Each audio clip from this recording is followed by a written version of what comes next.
Ricardo.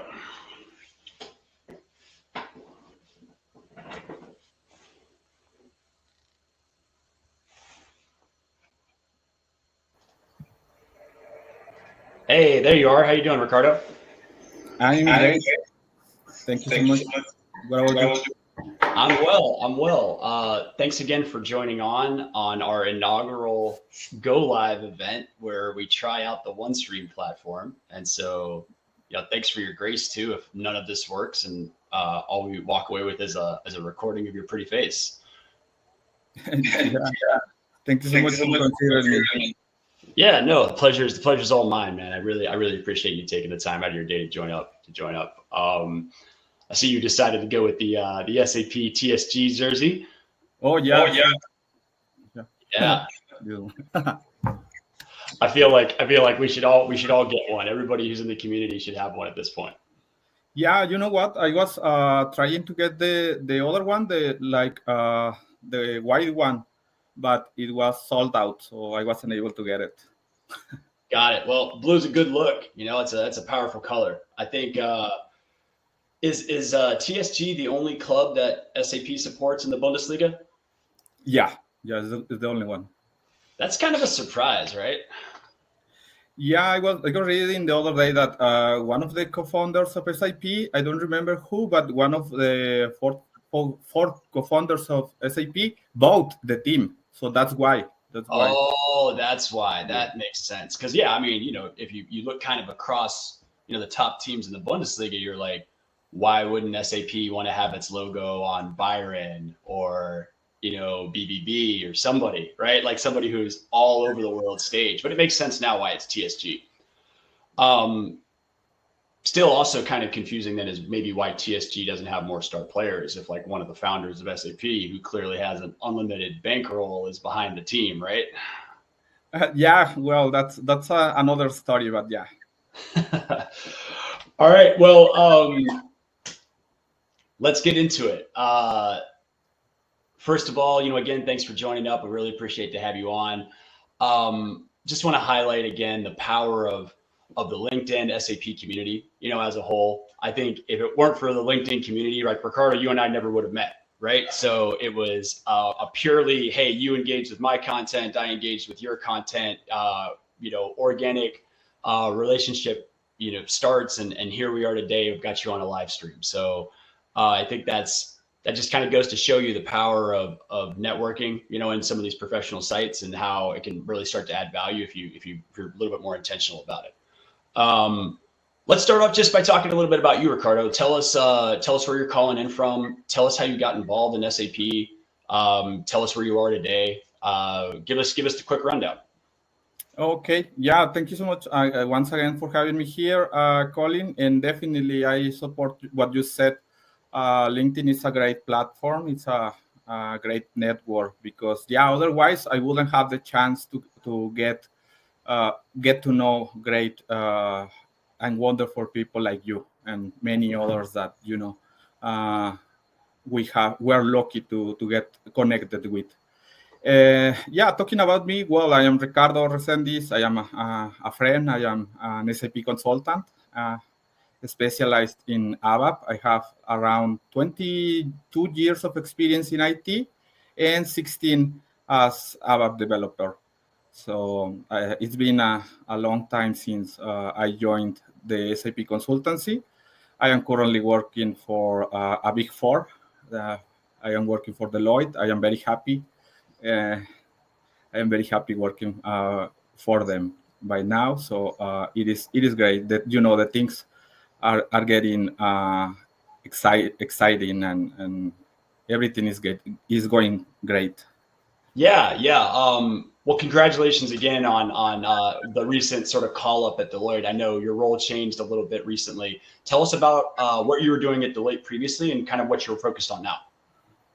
Well, I started working in a project. It was a SAP BRIM implementation. It was the first time that I was working with this solution, SAP BRIM, and it was a very challenging project, but I learned a lot, and I had a lot of support from the seniors, especially from the senior managers. So it was great. I enjoyed a lot working on that implementation, working with the team. Everything was great. Sometimes you have to work overtime and even on weekends, but when you enjoy what you are doing, is those kind of efforts are worthy, especially when you are learning something new. Yeah, I think that's a couple really important points that you highlighted. One is if you love what you do, right, you kind of never work a day in your life. And the second is the importance of like continual learning, right? And how that can really lead to additional intellectual stimulation that keeps you really interested in the work, right? I think both of those are super important. So you've told us a little bit about what you do now. You bring a ton of experience, right, on the ABAP side and also like on the consulting side. Let's go way back to when you first got into this. How did you decide like ABAP was the language that you wanted to speak as a professional? Like how did you get into it? Well, it was kind of it wasn't like by choice, to be honest with you. I started my career working at IBM while I was a student at college. So I started working as a Java developer, web developer, and also a standalone developer. Then I moved to .NET, which was what I learned, during college, especially C++ and Visual Basic in .NET. And I was hired in one of the biggest pharmaceutical companies here in Mexico and Latam. And of course, they are SAP clients, the SAP customers. So that was my first contact with SAP. And one top senior consultant, which was about to leave the company, were teaching us, or we were his trainees, another colleague and myself, in ABAP, and that's how I got into ABAP. Then I got back to IBM working for data migration projects, and I think that's when I decided to continue my career in SAP. Got it. Yeah, I tried C++ once, and I made it to the hello world bit, and then was like, okay, maybe this is not the right one for me, So I gave up on it pretty early. No, that's great. No, just quickly to introduce myself, like I'm Colin Ridlon. I'm the CEO of Michael Management. We're a premier provider of SAP e-learning solutions and SAP access for individuals and organizations. We believe in democratizing access to SAP education, and that anybody can learn SAP right now, whether you're a college student who's studying supply chain management, or if you're a seasoned SAP consultant like yourself. There's always something to continue to learn. Just like you said, you've been here for 17, 22 years and you're still learning, right? There's always something to continue to learn. And that's something that we believe here at Michael Management, something that's near and dear to our heart. Let's get into today's topic. So we're here to talk about the biggest maybe conference in the US for ASUG and SAP, SAP Sapphire in Orlando from June 3rd to June 5th. So some of our audience members maybe have never heard of this conference before. Personally, I didn't know about it until a few years ago. Let's just start really at the very beginning, right? So Sapphire is an annual conference that's co-hosted by ASUG or ASUG and SAP. What's the premise of the event, Ricardo? Like you said, I wasn't very familiar to Sapphire also. I am, since I am a technical consultant, I was more interested or attracted to the SAP TechEd, that is usually on November in different countries, and during the pandemic, it was completely virtual. And that was the time that I really got into that event. But getting back into Sapphire. So for me, it's like the chance that companies have to show the benefits of the solution that they have implemented, to present these user stories or success stories, success cases. And it's also, a perfect time for networking. And this year, there is a big plus. They in the last day they are having Reese Witherspoon, so that's awesome.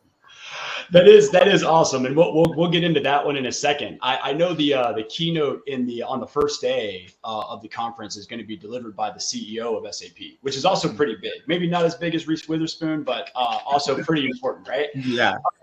So definitely. Yeah. So I think everybody who's listening in probably knows what SAP is, right? Even if they have never started their SAP journey or they're seasoned consultants. But maybe some people don't know what ASUG or ASUG is.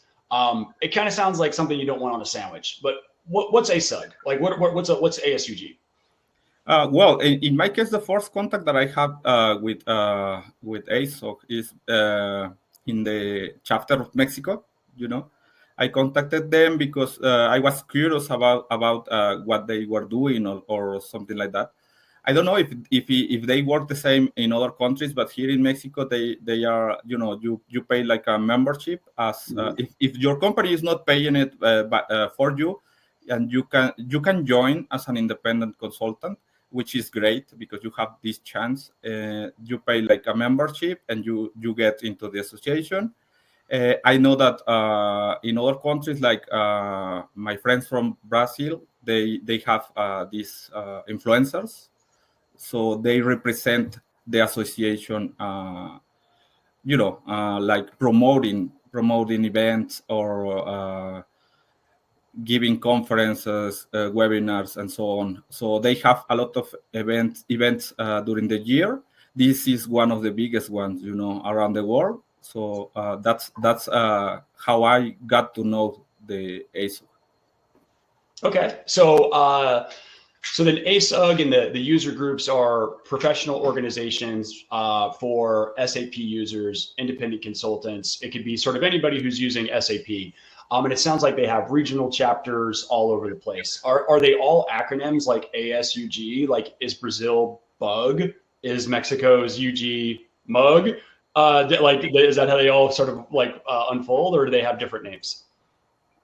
I think they use the same acronym over all the world, and just have the chapter of the city or the country they are representing. Got it. Okay. So this is a conference that's co-hosted by ASUG and SAP. How does SAP interact with the user groups? Like, what's the relationship between SAP and the user groups when it comes to things like developing new products or releasing patches? Like, how much sort of weight and clout do these user groups have when it comes to what SAP does on the business side? Well, in this case, it might like the first impression that most of the people, including myself, in the beginning, is like it is like a sales conferences. Like they are trying to sell products, but it is not exactly like that. Or any company is always trying to promote their products. That's a fact. But on the other hand, in these cases, more like to showcase how other companies or other organizations are improving operations or getting into the digital world by using certain or specific SAP products.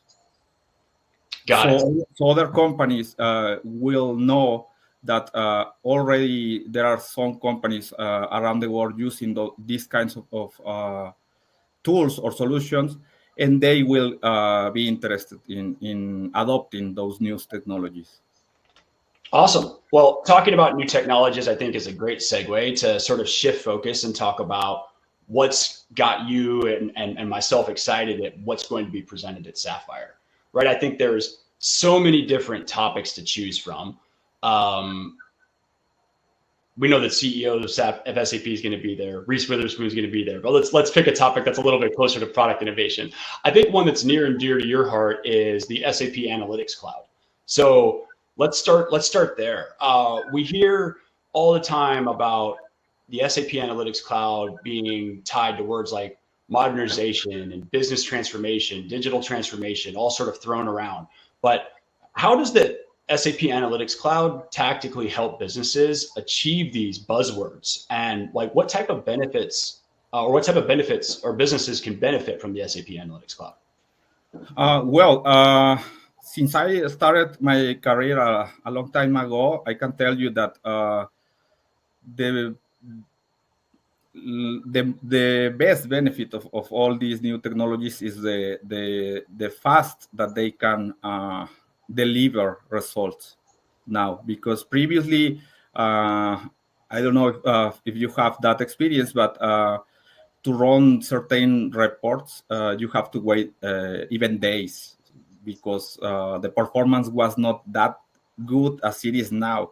And now you can get a lot of results in just a matter of minutes or maybe even seconds. So that's the power that the cloud solutions are giving to every company that is adopting these new technologies. And also, there is it is empowered not only by technology, but the usability has been improved considerably since the last years, and also you have a lot of tools that are constantly being added and improved in a daily basis, So there's a lot of things that you can relearn in order to get the maximum benefit of these technologies.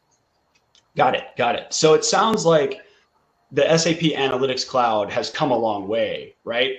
As far as speed and performance, usability, customizability, other tools that you can add on. So was SAP Analytics Cloud named something different before, and now it's become the SAP Analytics Cloud? I think since the very beginning, it was pretty clear, like the goal or the main objective, which hasn't changed. They are just continuously improving. So compare, to other products that in the beginning were something different and then changed it a lot. This is one of those that has been maintained over the years. Got it. But did it change names along the way? Like, did it used to be called SAP Analytics On-Prem, for instance, and now it's SAP Analytics Cloud? It is like the result of the evolution and the combination of previous versions, and also SAP loves to change the names to the products frequently, let's say. Right. Yeah. A lot can be done with packaging, right? So you talked a lot about the reports that you can run, right, and how quickly they are now, or how quickly you can get those reports in the cloud versus previous versions. Can you talk a little bit about what that means? Like, what reports? Why as a business would I want to use the Analytics Cloud? What am I getting out of it? What is it showing me? I was talking, like in a general way, only about reports, but with the analytics, it is going even further. That not only reports, because you can generate graphics, you can generate presentations, you can get insights, you can prospect, you can do a lot of things based on the information. It is not only the information as we many years ago used to present, only fetching data from different sources, from different tables, or interfacing with different systems, and in the end just presented like raw data. And now you have that flexibility to get more significant data or more significant results or insights based on a lot of data that users will never know where the data is coming from, or what is like single rows or single values, which is great, because in the end, the people that is making decisions, like you and top executives and the top management, don't really need to know tables names or what they really mean. They want to get the results and the insights so they can make the best decisions for the organizations. Yeah, totally. I don't ever want to have to type a join function into SQL again. I'd like to really avoid that and just get the pretty chart at the end, right? Like, give me the pot of gold at the end of the rainbow. That's great. Thanks for that, Ricardo. Let's switch gears a little bit into something I know is like pretty near and dear to your heart. Let's talk about SAP Business Technology Platform, or BTP. So I'm going to attend a talk at Sapphire about Victoria's Secret and Company and how they're transforming their business processes using BTP. And then also their journey to the cloud and how they're using Integration Suite to accelerate company innovation. Talk to me about BTP. Who can use it? What can they use it for? And when does it make sense to use? It is. I am talking from the technical side, because I am technical consultant, but it is a very complex and quite interesting topic because, people that is not coming from a technical background might have a misconception about BTP and think that, okay, BTP is like just the ERP in the cloud.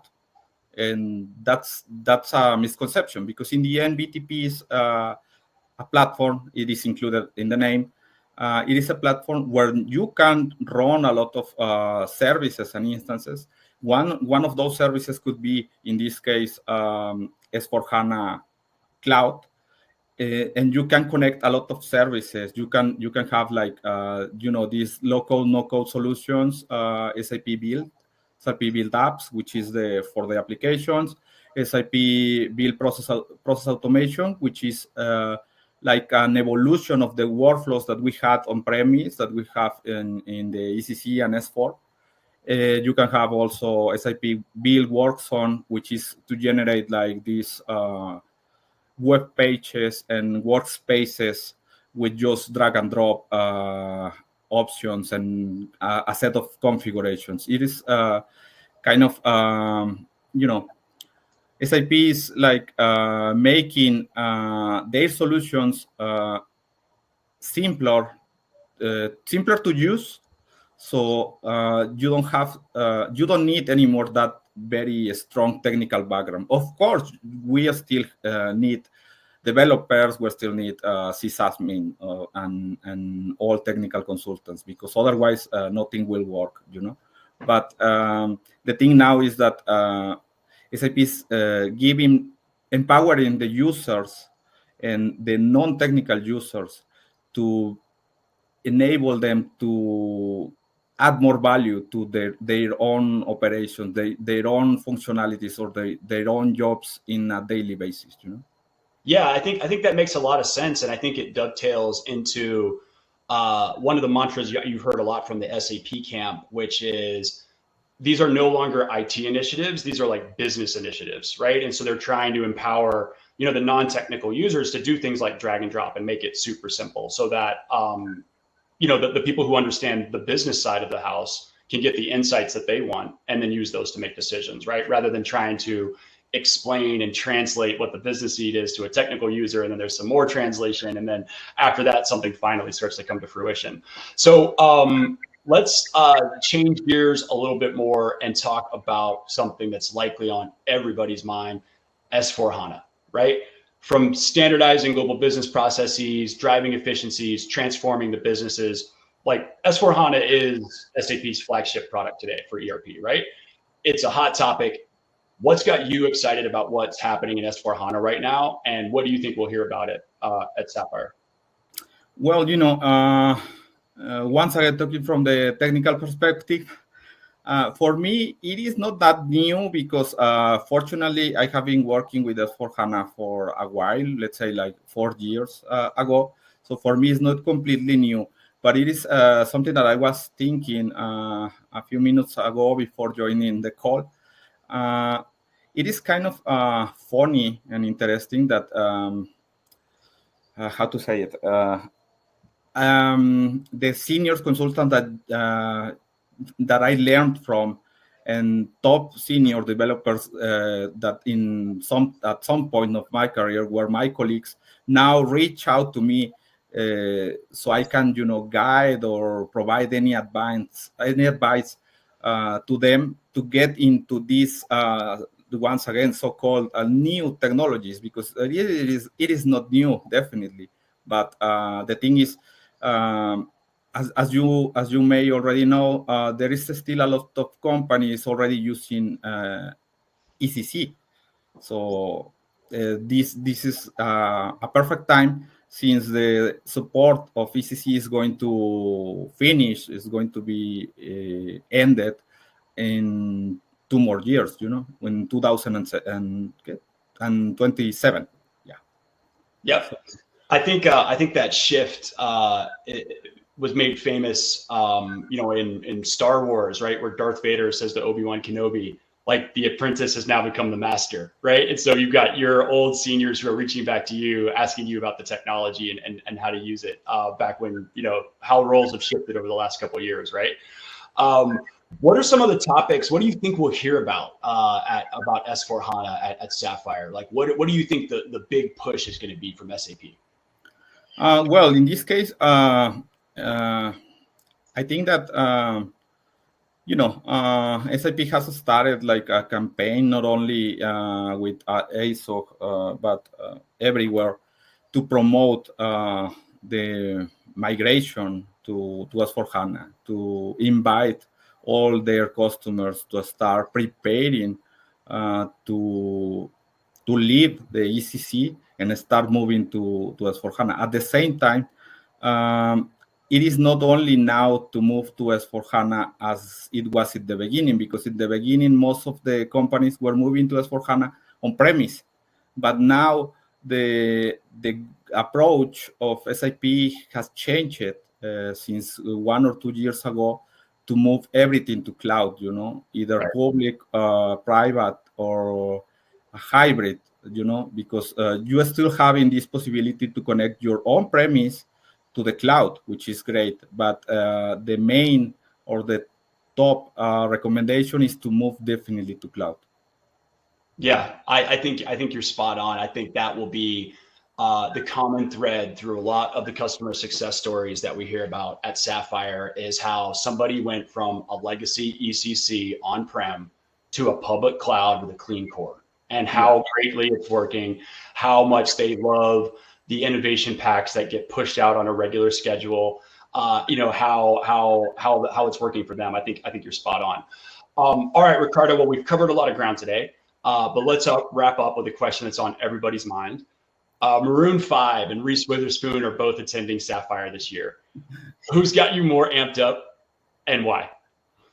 Well, in this case, like we have been discussing private since few days ago, is I really loved Reese Witherspoon. So I was even thinking on going by myself. Unfortunately, with this change of role and new account, it is impossible. But it was one of the top things that would have moved me to go to Sapphire this year. Yeah, after Songs About Jane, I kind of lost interest in Maroon 5. Adam Levine's a cool dude. I think I'd like to maybe get a beer with him, but I'm not so into. I feel like they've been making the same song for the past decade, same melody. So I'm also more excited about Reese Witherspoon. What is your favorite Reese Witherspoon movie, show? Like what's tops for you? Well, I really loved her in this series on Netflix. Is Little Fires Everywhere.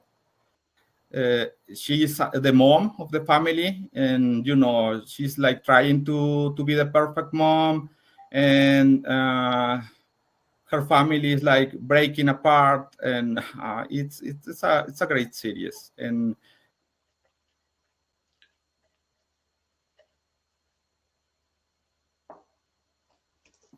for sure. Awesome.